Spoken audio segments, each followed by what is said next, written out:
This temple I've never been to before, but I like its name. It's called Kahn. And this is the moat, as they call it, the barai that was dug in front of the building, or the structure, I should say. Now, why I like a temple named Kahn, and I'm going to nerd out a little bit, is because it reminds me of my favorite Star Trek episode, Space Seed, with Ricardo Montalban as the legendary Kahn Noonien Singh, and also one of my favorite sci-fi movies of all time, The Wrath of Khan. So I just think that that's kind of fun. Now, looking at the wall, this guy right here is impressive. Half bird, half man, holding the wall high. And I believe that that would have been, up in this section here, a Buddha. Because this temple, unlike a lot of the other temples, I believe was built when the kingdom was completely, or at least heavily, influenced by Buddhism, because at the top of the spires are lotus flowers. And you wouldn't find something like that on a Hindu temple. At the same time, to the naked eye, it looks almost identical to the Hindu temples, obviously built in the same architectural style.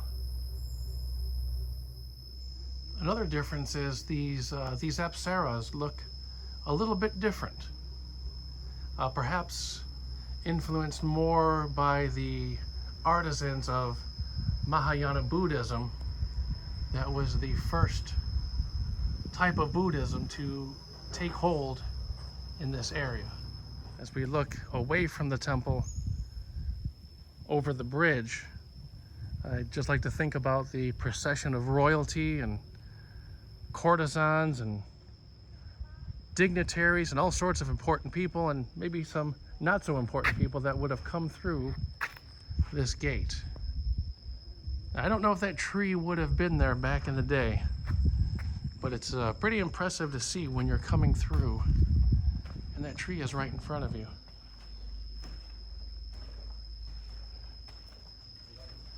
And I'm about to be attacked by wild dogs.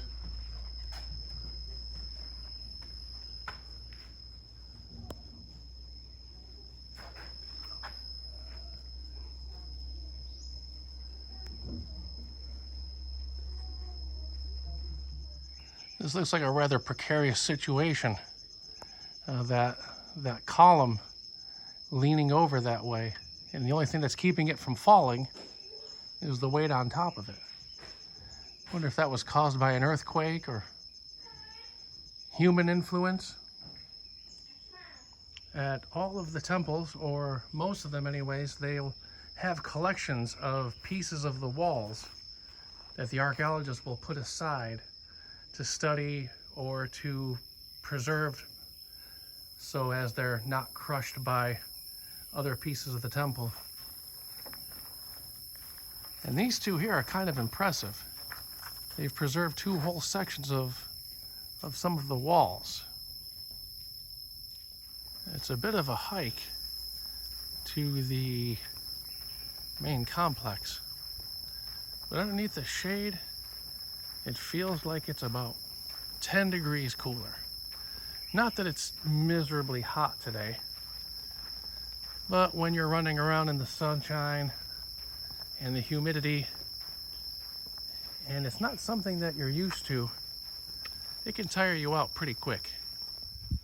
Above the entrance, elephants and chariots and deities guarding the way in. And over here, a mighty guard would have stood on both sides. And we have a partial over here, only without a head and without a weapon. It looks like he's been pieced back together, as you can see. where he would have been broken.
There's a place where a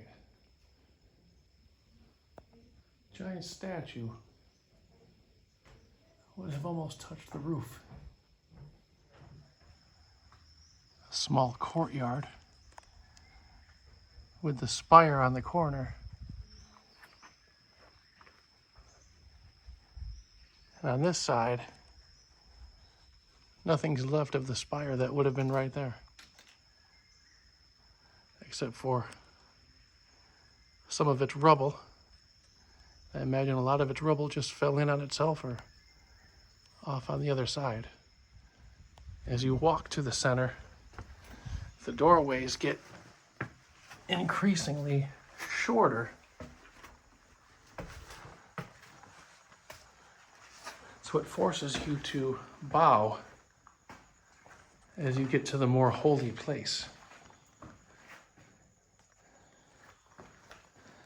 Some statue would have stood here.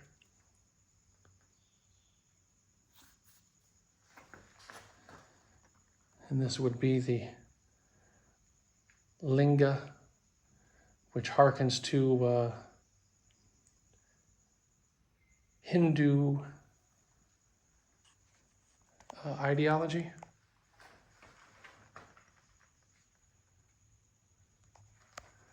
Let's go through these little doors here.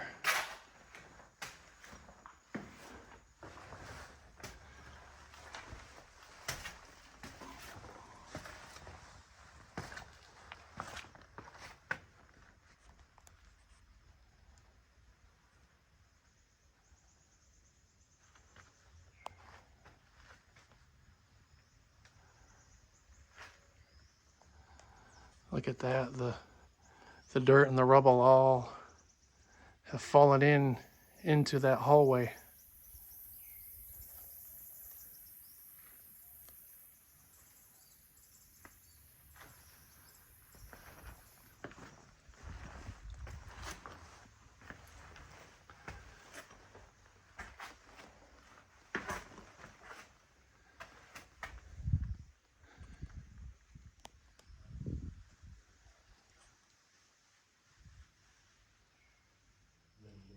These look like the same meditating man that were on the walls at Angkor Wat.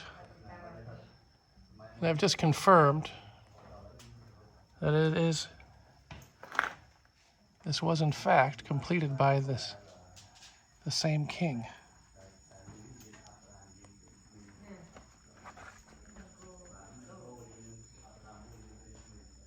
So what does that say for the lotus flowers on the entrance? I think my theory may have been incorrect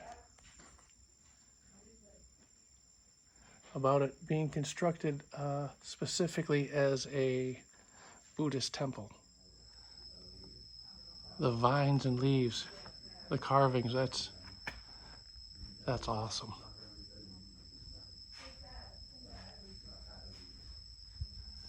And above them,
a back quiet little corner, I've discovered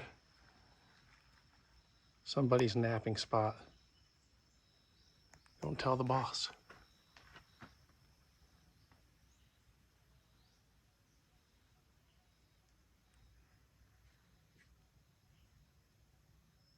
I found this small little quiet room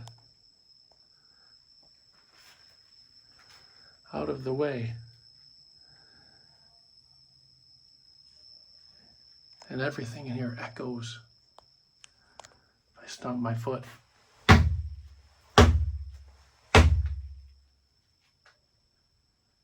Hopefully I don't bring the ceiling down on me. But that's pretty neat. And in an adjacent small room, the same exact size, only this one has a pedestal where a god or a Buddha would have sat. And behind that window is a walkway, and I want to get back there. And here is the hallway. I'm not sure I'm supposed to be back here, but no harm, no foul. I'm pretty sure that's a sign that says, "Do not enter." But there are some treasures back here.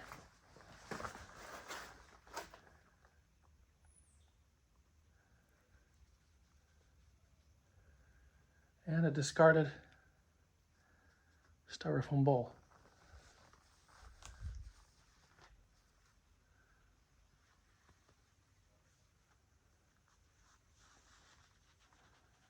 And I heard a bat when I first came in.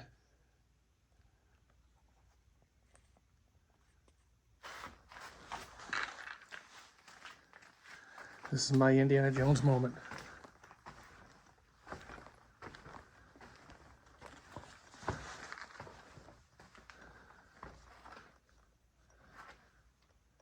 This is the other side of the small rooms that I was in. This was the one with the echo, I think.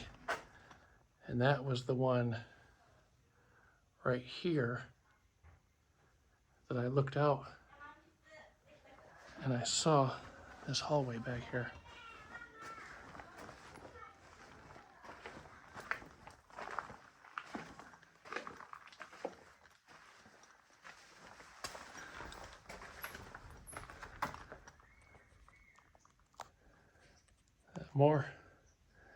More lotus flowers.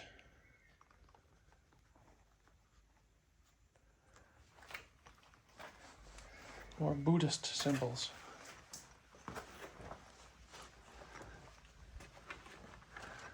And here we are back out in the fresh air.